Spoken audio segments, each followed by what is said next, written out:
Bonjour, une des nouveautés majeures de l'année 2011 est la Peugeot 508. Elle remplace la 407 et nous allons aujourd'hui la découvrir ensemble.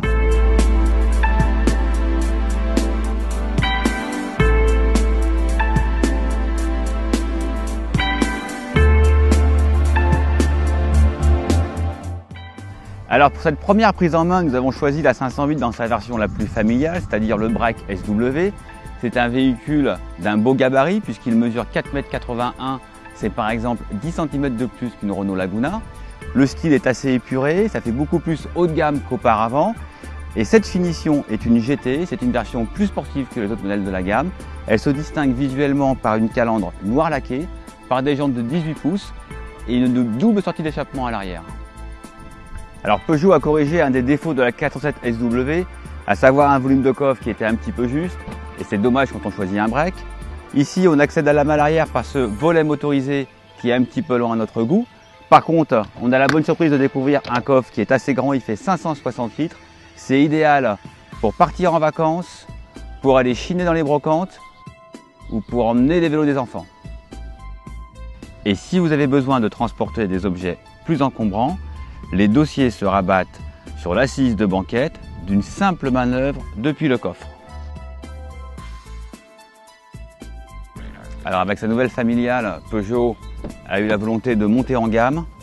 Le standing est incontestablement supérieur à celui de la 407. La présentation est soignée, on est proche des références allemandes sur ce point.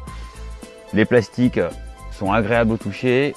On peut voir cette bande d'alu brossé qui court sur la planche de bord, c'est tout simplement magnifique. On aura simplement un petit regret sur certains plastiques et notamment celui de la poignée de porte qui semble un petit peu fragile. La 508 a aussi le sens de l'accueil familial aux places arrière. Elles sont désormais spacieuses et confortables pour deux adultes. Alors cette présentation luxueuse a un prix, 39 200 € pour cette finition GT. Heureusement, on a un équipement ultra complet avec les phares au xénon et les feux diurnes à LED. La fonction main libre pour ouverture, fermeture et démarrage. L'affichage tête haute qui indique l'invitesse et les instructions du GPS.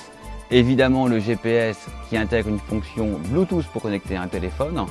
Le grand toit en verre qui est maintenant une tradition sur les breaks Peugeot. Un petit regret, on n'a aucun rangement de proximité pour poser des affaires. Par exemple mes lunettes de soleil, je ne sais pas où les mettre, alors je vais les mettre sur mon nez et on va partir pour l'essai.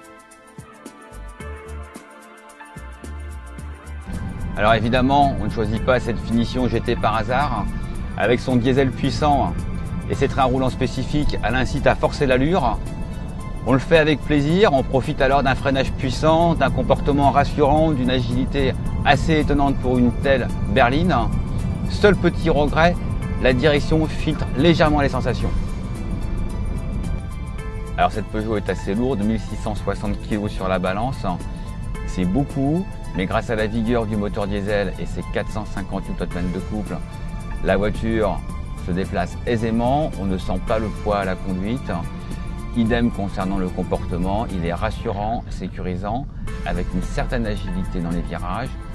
Cette 508 est une grande Peugeot que l'on aime conduire longtemps et particulièrement dès que la route devient sinueuse.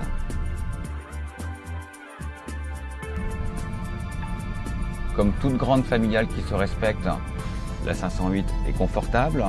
Malgré la suspension un peu plus ferme de cette finition GT, on ne souffre jamais d'un amortissement trop sec, sauf peut-être à basse vitesse où on ressent des trépidations de la suspension, notamment aux places arrière.